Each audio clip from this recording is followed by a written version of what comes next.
Okay, the second thing I want to ask you about, Mike, is the policy implications today of land in, particularly in South Africa. Can you just briefly say how the situation got to where it is now, historically? Yes, the situation now is a very unhappy one. And as I look back, I feel ashamed of my own background and countrymen's involvement in this. So it is slightly embarrassing to talk about this for me.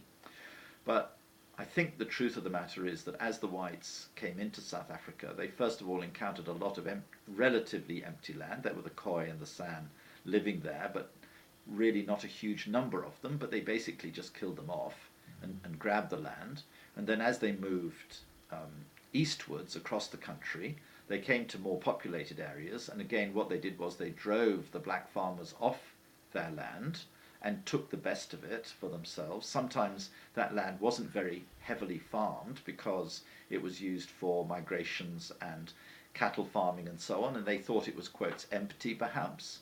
But there were wars, and they used their superior firepower to take over the land. So in the end, the black farmers in Zululand, in Transkei, and up in Bophuthatswana were driven onto more marginal land. It was particularly true in both Transkei and Zululand in Natal.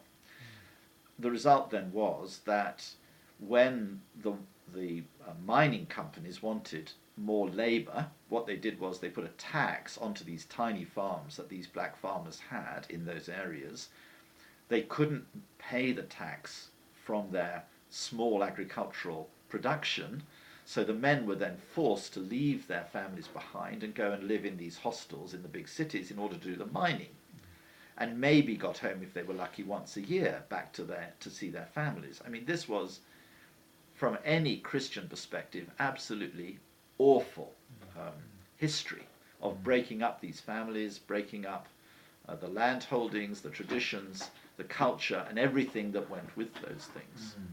So it's a very sad history. So by 1986, when I had a proper study done on this, when we were part of the peace building process, 86% of the land in South Africa was in the hands of white farmers who were just a tiny minority, and they produced a similar sort of percentage of the total agricultural surplus. So most of the food being eaten in the cities was coming off white farms. So that puts us in a dilemma.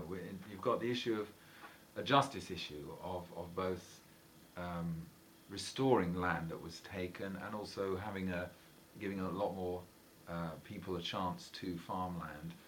But the white farmers have generally got pretty high productivity, and therefore they are responsible for a lot of the food production for the country. So how can you resolve this land issue when there are these two dilemmas of justice on one hand and economic productivity on the other?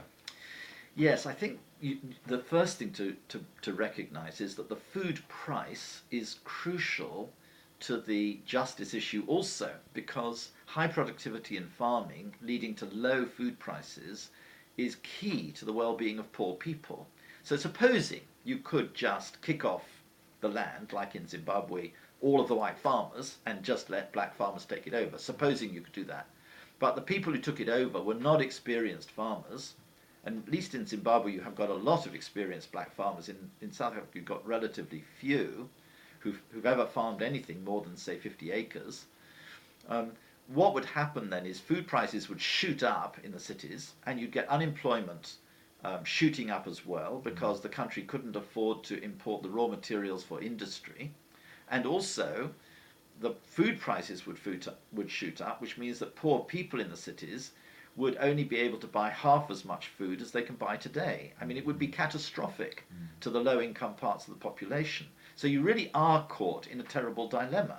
How do you keep food prices down and begin to redistribute the land to black families, which is clearly needed for the sake of putting right this awful history and to create a sense of justice across the whole of society, to allow black African families to have rootedness, to start to restore their extended family connections and so forth, which many of them still feel, still recognise, and really want. I mean, I've spoken to many black Africans in South Africa. Maybe I've come across a non-representative sample, but the ones I've spoken to have really wanted to have some place in the rural areas that they owned, where they could feel that they could go in old age, where they can be buried, where the extended family can feel they have a place they belong. Yeah. So how do we move in that direction? How practical is it? How this kind of redistribution or restitution? Who might pay for it? How will it be paid for? Another question is what percentage of the government's budget should go into buying out these white farmers and redistributing their land to black farmers? And obviously you want to start with those areas that are better for agriculture, not just for cattle ranching, so that you can redistribute into more smaller plots rather than, as it were, having one 4,000 acre farm that's really only suitable to be farmed as a 4,000 acre farm, as an estate. But there's plenty of land in South Africa which can be farmed productively with a 20 acre plot, particularly obviously where the rainfall is heavier and where the soils are better, in Transkei, in Natal and so on. So it seems to me that the key is starting to train up a cadre of people who really want to do farming as a career. They may be unemployed at the moment, but they're willing to leave the cities, go back to the rural areas, if they can have a chance to get hold of a 20 acre plot and live there.